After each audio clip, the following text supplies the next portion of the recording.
Hello and welcome back to the Ambassadors of Gaming. I'm one in your army of hosts, Ambassador Michael, and today I'm going to discuss with you another game that we didn't get a chance to review, so it's one of the best games of the generation.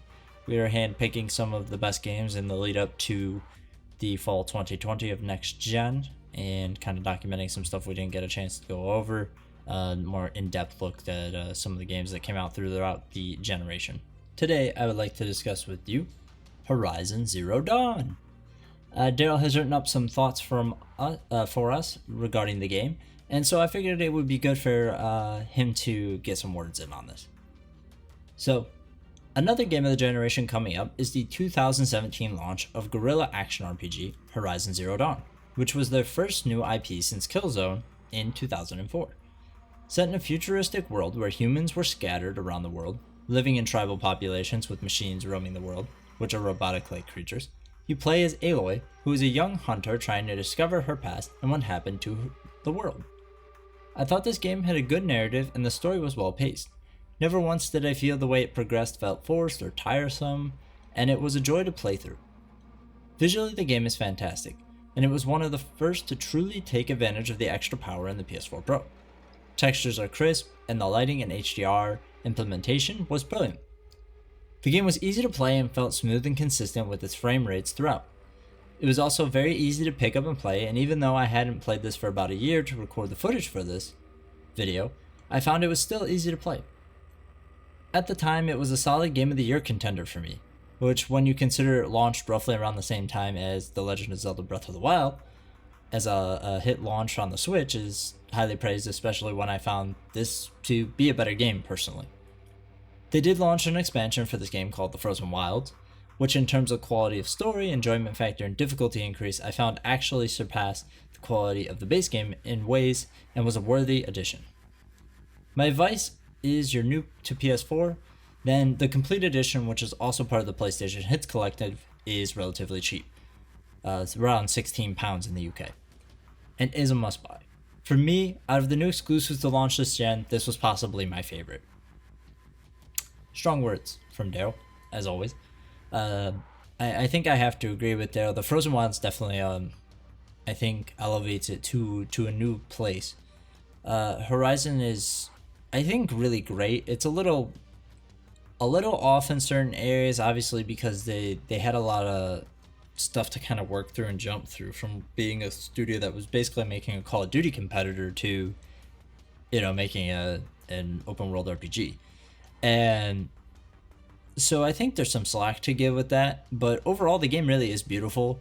It plays really well and everything is thought out. One of the things Dale doesn't really hit on here too much is the gameplay. I love the tribal gameplay. I like bows and arrows a lot. I like traps a lot. So to me, this game spoke to those kind of instincts and how I like to play games. If you're somebody who doesn't like stealth and you don't like setting up traps and you don't like kind of manipulating areas of combat, this game's probably not going to be for you. I'm going to be honest. But there are ways to be aggressive in it as well. And I think that they did a good job balancing that out. But I also, I'm really looking forward to what they can do with the sequel, especially if it launches on PS5. I think there's a lot of potential for this as a franchise and as a series. And again, it was one of those games that came out for Sony this generation where a lot of us just didn't have that high hopes for a lot of their IPs this gen. We just didn't have a lot of faith in their games. But they exceeded our expectations. And again, while Horizon's not gonna compete with Red Dead anytime soon in terms of quality, it is a very well produced game, especially for a first party. So we think it's worth your while. It's relatively cheap still. So if you have the time and you have the cash and you're looking for something that's action oriented, I think you would really enjoy it. It's definitely one of the games that it got hyped up and then kind of died down. I haven't seen a lot of people talk about it since then. And that's kind of what this series is for, is to highlight some things that we talked about but have kind of lost the conversation around. So we want to reignite the flames for some of these games. And and make sure that people really do have the chance to go out and play them, because really all of them right now are super cheap and all of them are very good. So if you have the time, definitely check it out if you're on PS4. I'm not sure it's on PlayStation Now yet, so if you're on PC, you might have to wait a while. But anyways, I'm Ambassador Michael. Please do all the like, share, subscribe, follow us on Facebook, Twitter, all that on Instagram as well. And if you're feeling generous and you would like to check out more of our content, we post everything to Patreon. Some stuff is gated off, some stuff is early access. We're working on some changes to that. Depending on when this goes out, those changes might have already actually been implemented. So if you're feeling like you like this content and it's kind of resonating with you and you want to kind of, help us out, it'd be greatly appreciated. There's a lot of us all busting our butts to make content for you and try to get it out there as accessible as possible. So thank you for your time. We appreciate you. Let us know what you've been playing, what you're thinking, how you felt about Horizon Zero Dawn if you've played it. And if you haven't checked it out, hopefully this convinces you to give it the time of day.